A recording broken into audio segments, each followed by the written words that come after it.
Yan, madalas namin uma-absent yan ng meeting namin. Alam niyo po ba kung bakit? Matindi ang arthritis niya. Pag yan sinumpong ng arthritis, hindi na makakalakad yan. Kaya minsan, ang sabi ko minsan biniro ko si Pastor Ray Francisco. Sabi ko, Pastor Ray, alam mo, naingita ko sa'yo. Bakit?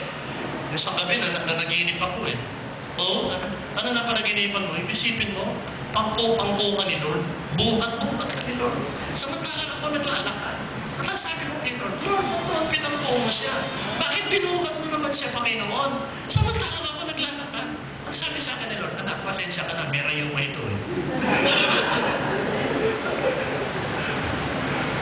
Meron na niya, simula na mag-G12, every time nalalabas siya.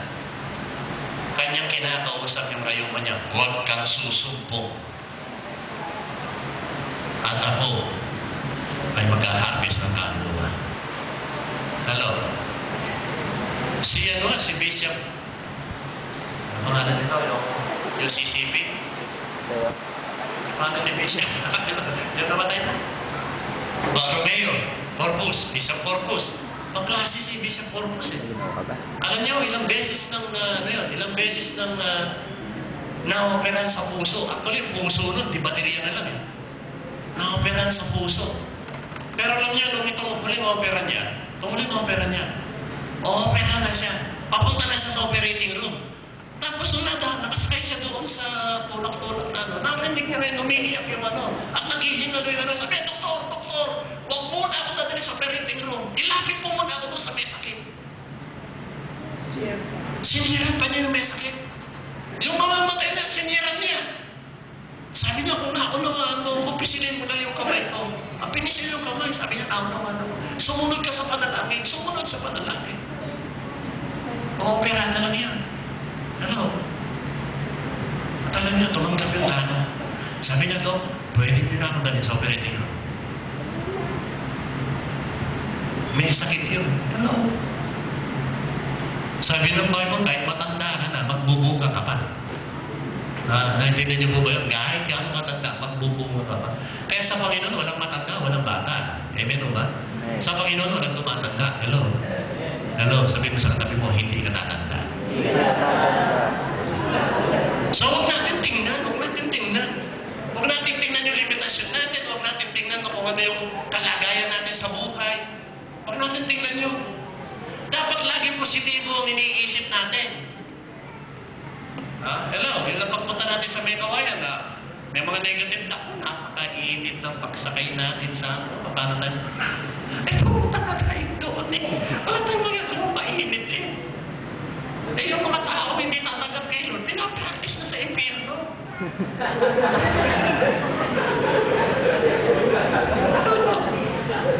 Hindi na natin mapipigilan yung init. Dapat ang tingnan mo ba si Bishop Uriel? Alam niyo mo, ibang klase si Bishop Uriel. Ibang klase yun, pambihira. Alam niyo, every time na nakakausap ko yung tao yun, ang dami kong natututunan. Noong immersion namin ni Mrs. dapat daw Friday, Saturday, and Sunday daw ang encounter. Sabi ko, sir, paano mangyayari? May worship service kami ng Sunday. Hindi ba po pwede, sir? Sabi ko na, Friday, tapos Saturday, maghapon hanggang gabi. Tapos, itutuloy muna namin yung worship service namin, tapos sa hapon yung encounter. Sabi niya, hindi, Pastor, mawawala yung momento. Ang gawin mo, ituloy niyo yung encounter sa hapon ng worship service niyo. Sabi ko, hindi mo naisip yun, Hindi mo naisip yun? Oo nga, Sinubukan natin, ang ganda na nangyari. Hello? Amen. Ba? Kaya ang dami mo, kayo mag-klase yung tao ngayon, ang daming mabibless ko kayo. Mabibless kayo pag nakausap nyo yung Ngayon, nag-uusap ko kami na itong December, magkakaroon ng Power of a Dream Nueva Ecija. First Youth Conference sa Nueva Ecija. Mamaya, kumuha na nga ako ng So, dapat iisipin ko, dapat excited ko. Sabi ko, parinig ko beses si Bishop Rin, excited ka. 150 ang pamasahe ka, gawin ko 180. Para makasama ako, yung mga hindi sasama. Yung hindi sasama, matagdagan. Yung mga kulang, baka matagdagan. Amen ba? Nandiyan niyo ba? Hello? Dapat positibo lagi. Tama o ba? Huwag kasi pag tinignan mo yung negative, madidisgrasya ka. Alam, pag yung tinignan mo, madidisgrasya ka, madidiscourage ka pag negative ang tinignan mo. Kapag yung kapitbahay mo, ang tingin mo sa kanya negative, hindi tatanggap yan, hindi tatanggap yan. Lagi mong kaaway yung kapitbahay mo. Pero kapag tinignan mo ang kapitbahay mo na isang positibo, na siya ay niligtas ng Panginoon, si Jesus ay namatay sa krus ng Kalbaryo para sa kanya, pagpipray ko itong tao ito, after ng isang buwan ng pagpipray ko, lalapitan ko siya. At makakilala siya sa Panginoon. Amen o ba? Amen. Ano? Dapat nakatingin tayo doon sa positibo. Huwag doon sa problema. Kasi pag negatibo ang tinignan natin, hindi natin makikita ang galaw ng Panginoong Yesus sa buhay natin. Amen o ba? Amen. Nandyan ba kayo? Amen. Nandito ba ba ako? Amen. Napapakinggan niyo ako? Amen. Yung pagkatabi niyo, gising pa. Tira niyo nga mabuti. Baka ngayon, yung katabi niyo, nakapikit. Huwag niyo papansinin. Ha? Kasi kaya nakapikit siya. Ninanam yung message. Kaya yung sasabihin mo, uy, huwag ka matulog. Huwag niyong i-storm, baka ganun, ano. Kaya pagka-uwi, malalaman niyo naman ang tulog yan, eh. Pag nakakangala. Kaya huwag niyo rin i-storm, Bakit o? Sabi, dito lang nakasumpong na kapayapaan yan. Mahirap kaya magpatulog. Mahirap po nagtulog. Tama ba? Yung iba nga, bumibili pa ng sleeping pills para matulog, eh. Isipin nyo, dito, dadalo lang. Makinig lang sa akin, matutulog na. Kaya dapat mahal ang bayan to. Okay, ito mangyayari. Kasi tingnan nyo, Proverbs 29:18. Pansinin natin yung Proverbs. Sa Kawikaan 29:18. Sabi yan, where there is no vision, the people perish. Sa Tagalog, ang sabi niya, bilis naman ito. Sa Tagalog, kung saan walang pangitain, ang bayan ay sumasama. Pag wala kang pangitain, ang bayan sumasama. Pag bulag ka, ang bayan sumasama. Mga kapatid, sabi ko nga, akala ko ang G12, para sa church growth. Sabi ni Bishop Uriel, nakulat ako na sabi ni Bishop Uriel. Sabi niya, kayong mga pasto, huwag niyong isipin na ang G12 ay para sa church growth. Hindi. Ang G12 natin is for nations transformation. Gusto natin mabago bayan? Hindi natin kaya mag-isa. Pumili tayo ng mga tao na makakatulong natin para yung mga tao mabago. Amen o ba? Ano naroon ba kayo mabago bansa natin? Amen. Hello? Isipin nyo, itong problema ngayon. Itong problema ngayon. Ha? Ang dami na natin sinubukang presidente. Sumubok tayo doon sa Kristiyanong traditional. Wala rin nangyari. Ginawa natin, sinubukan natin yung sangga ng presidente. Hindi natapos sa term. Wala rin nangyari. Sinubukan naman natin yung mabait na babae. Napaladasal.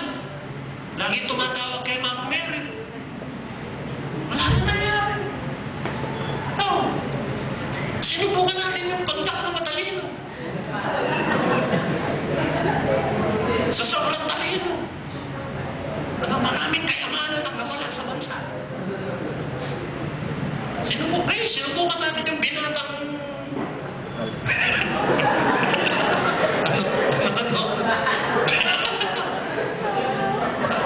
binatang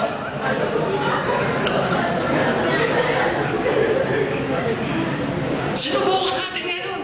Isipin niyo, pinatay na yung mga sundalo. Binigyan pa ng pera yung mga pumatay. Babalitan niyo ba yun? Nagbigay ng pera sa Usaya. M-I-N-S. Sa Eman, ano? M-I-N-S. Eman. Pwede mo mabagkas medyo ako binigyan ng pera. Babalitan niyo ba yun? Sana nibigay sa mahihirap yung pera. Doon pa binigay sa mga mamamatay tao. Hello? Sabi na ni Bishop Uriel, tama na. Huminto na. 2016, doon tayo tumingin. Presidente natin matured Christian. Amen. Iaayos ang bansa natin. Amen o ba? 2016, ang presidente natin, Kristiyano, may takot sa Diyos. Amen. Alam niyo, nakakatuwa ho, even sa Bangko Sentral ngayon, si Diwa Ginugundo. Guni-guni.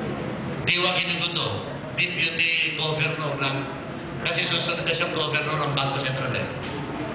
Ngayon lang, for the first time, ngayon lang nangyayari sa buong mundo. Yung kung sa Amerika ang nakalagay ay In God we trust. Sa Amerika, tama ba? In God we trust. Ngayon, ano nangyayari sa Amerika? Laking problema ng Amerika. Bagsak ang ekonomiya. Pero sa atin, yung pera natin, yung mga pera natin, 3 years from now, hindi na natin magagamit yan. Kaya gastusin nyo lang, gastusin yung pera kasi mabago yung pera natin. Ang pera natin na nakalagay, mapalad ang bansa na ang Diyos, ang Panginoon. Hello?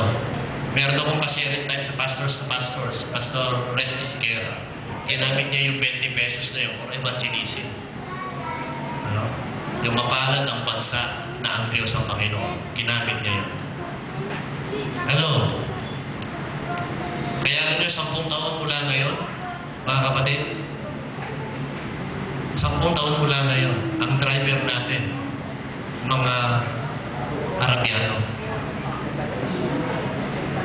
Ha? Ang mga cook natin, mga Singaporean, mga Italiano. Yan ang mga cook natin. Pag ang Amerika, papasok sa Pilipinas, hihingi muna sila ng visa sa Pilipinas. Sabi niya nga, sabi namin ni Bishop rin, makakanti na tayo. Kasi ang gagawin natin, pagpasok ng Amerikano, deny. Ha? Bakit nakatingin pa tayo doon? Ano 6 years from now, itong aliyatan nito, magklase.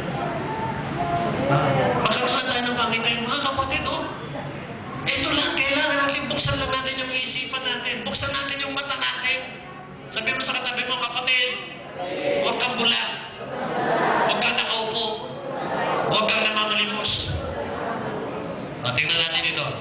Kasi hindi nyo sabi ng Panginoon, 3 things and got back his vision. Babalik tayo. 3 bagay na babalik tayo sa vision.